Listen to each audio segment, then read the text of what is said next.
இன்றைக்கி நம்ம என்ன பண்ண போகிறோன்னா பிரெட் சில்லி பண்ண போகிறோம். எப்படி பண்ண போகிறோன்னா வெங்காயம், தக்காளி, இஞ்சி பூண்டு பேஸ்ட்டு, மிளகாய் இதெல்லாம் கட் பண்ணி வச்சுருக்கேன். ப்ரெட்டையும் கட் பண்ணி வச்சுருக்கேன். நான் கொஞ்சம் பெருசாக கட் பண்ணியிருக்கேன், நீங்கள் சின்னதாக கட் பண்ணிக்கோங்க. அடுத்து அடுப்பை ஆன் பண்ணி கடாயை வச்சு லைட்டாக எண்ணெய் ஊற்றிக்கிறேன். ஒரு ஸ்பூன் எண்ணெய் ஊற்றிக்கிறேன். எண்ணெய் ஊற்றிட்டு நம்ம கட் பண்ணோம்ல அந்த ப்ரெட்லாம், அந்த பீசஸ்லாம் நம்ம போடணும். அந்த எண்ணெயில் போட்டு ஒரு கரண்டி எடுத்து கிண்டிக்கிட்டே இருக்கணும். ஆனால் லோ ஃப்ளேமில் தான் கிண்டணும். ஹை ஃப்ளேமில் வச்சா அந்த ப்ரெட்டு கருகிருங்க.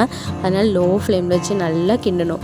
நல்லா கிண்டி அது லைட்டாக ஒரு வெந்த பதத்துக்கு வரணும். கருகிற மாதிரி வரக்கூடாது, லைட்டாக கோல்டன் கலர் ஆகணும். அப்படி ஆனே இறக்கியாச்சு.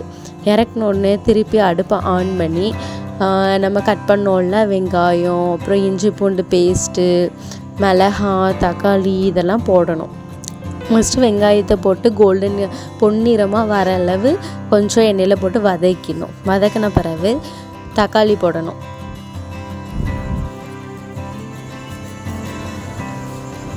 லோ ஃப்ளேமில் வச்சே பண்ணுங்க. ஹை ஃப்ளேமில் வச்சா வெங்காயம் கருகிரும். லைட்டாக தான் டேஸ்ட்டாக இருக்கும். கருகுனா நல்லா இருக்காது, பார்த்து கவனமாக இருக்கணும்.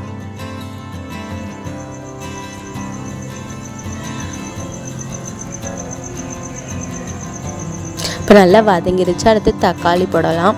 தக்காளியும் போட்டு அதே மாதிரி தான் லோ ஃப்ளேமில் வச்சு நல்லா கிண்டிக்கிறணும்.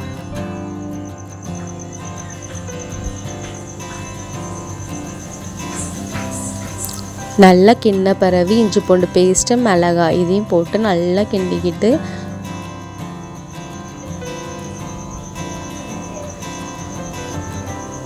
அதுக்கு அடுத்தது ப்ரெட் இருக்குல்ல, ப்ரெட்டையும் இதுக்குள்ளே போட்டு நல்லா கிண்டணும்.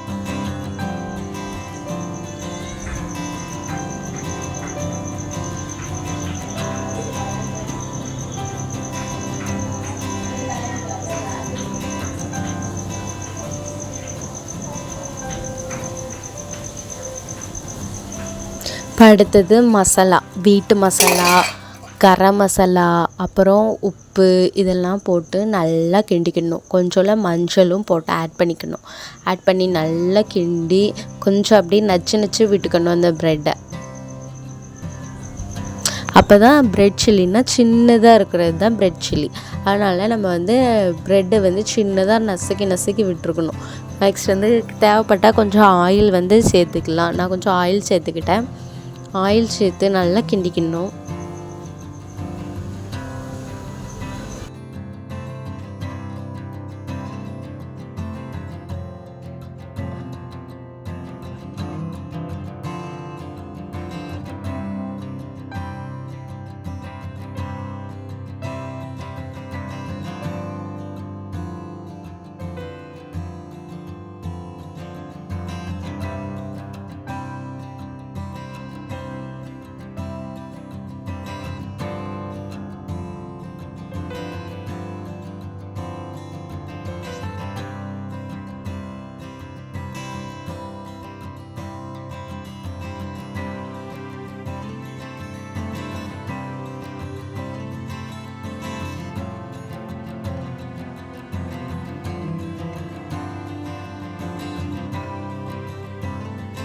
நல்லா கிண்ண பிறகு சிக்கன் மசாலாவோ இல்லை மட்டன் மசாலாவோ ரெண்டில் எந்த மசாலா வேணாலும் போட்டுக்கலாம். ஆனால் லைட்டாக போட்டுக்கோங்க. அப்புறம் சில்லியும் போட்டுக்கோங்க, சில்லி பவுடரும். நல்லா நசுக்கி கலரி விட்டானா கலர் சேஞ்ச் ஆகிட்டே இருக்கும், ப்ரெட்டு கலர். இப்போ நல்லா நான் ஸ்மேட்ச் பண்ணோன்னு பாருங்கள் எப்படி இருக்குன்ட்டு. இப்படி இருக்கும். இது சூடாக இருக்கும். கொஞ்சம் சூடு குறைஞ்சோன்னே டேஸ்ட் பண்ணி பாருங்கள், செமையாக இருக்கும், டேஸ்ட்டாக இருக்குங்க. உங்களுக்கு இந்த ரெசிபி பிடிச்சிருந்தால் லைக் பண்ணுங்கள், கமெண்ட் பண்ணுங்கள், ஷேர் பண்ணுங்கள், சப்ஸ்கிரைப் பண்ணுங்கள். Thank you friends.